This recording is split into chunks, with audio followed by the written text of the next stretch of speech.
पासे का सूचकांक। किसका है? पासे का सूचकांक, जिसमें एक आधार वर्ष और एक चालू वर्ष दिया रहेगा। क्या क्या दिया रहेगा? आधार वर्ष और चालू वर्ष, जिसमें हम आधार वर्ष के मूल्य को P0 मानेंगे, आधार वर्ष की मात्रा को Q0 मानेंगे, वही चालू वर्ष के मूल्य को P1 और चालू वर्ष की मात्रा को Q1 दिया रहेगा। इस प्रकार से आपको इस प्रकार का सवाल दिया रहेगा। जो पासे का सूत्र है वो है P01। P से अर्थ है पासे का, और P01 यानी कीमत आधार वर्ष के आधार पर चालू वर्ष का कीमत सूचकांक बराबर दिया है समेशन P1 Q1 बटे समेशन P0 Q1 इनटू 100। तो हमने जो लिख दिए नाम, जैसे एक साइड हमें वस्तुएं दे रखी है, आधार वर्ष का मूल्य दिया है, आधार वर्ष की मात्रा दी है, चालू वर्ष का मूल्य दिया है, चालू वर्ष की मात्रा दी है। हमें सूत्र के अनुसार सबसे पहले क्या निकालना है? P1 Q1। P1 और Q1 निकालेंगे तो हमारे पास दिया हुआ है चालू वर्ष का मूल्य को P1, चालू वर्ष की मात्रा को Q1। इन दोनों का आपस में क्या कर देंगे?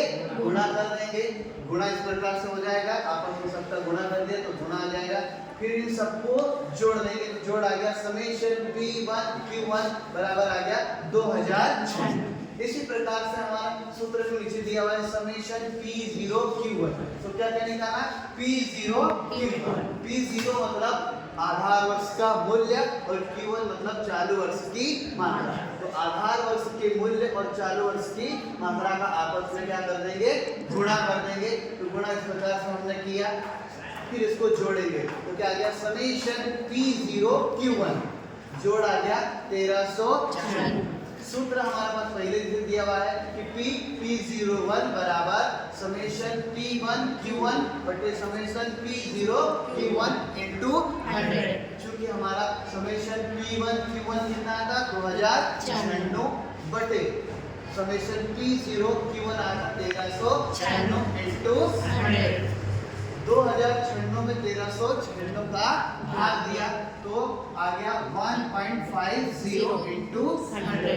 चूंकि यहाँ पॉइंट के बाद में कुछ संख्या और थी, उसका हमने 100 के साथ में गुणा कर दिया तो हमारा फाइनली आंसर आ गया पासे के अनुसार, पासे विधि के अनुसार P01 बराबर 150.14। यानी इस प्रकार से हम पासे विधि के माध्यम से सूचकांक का निर्धारण या सूचकांक को परिकलित कर सकते हैं।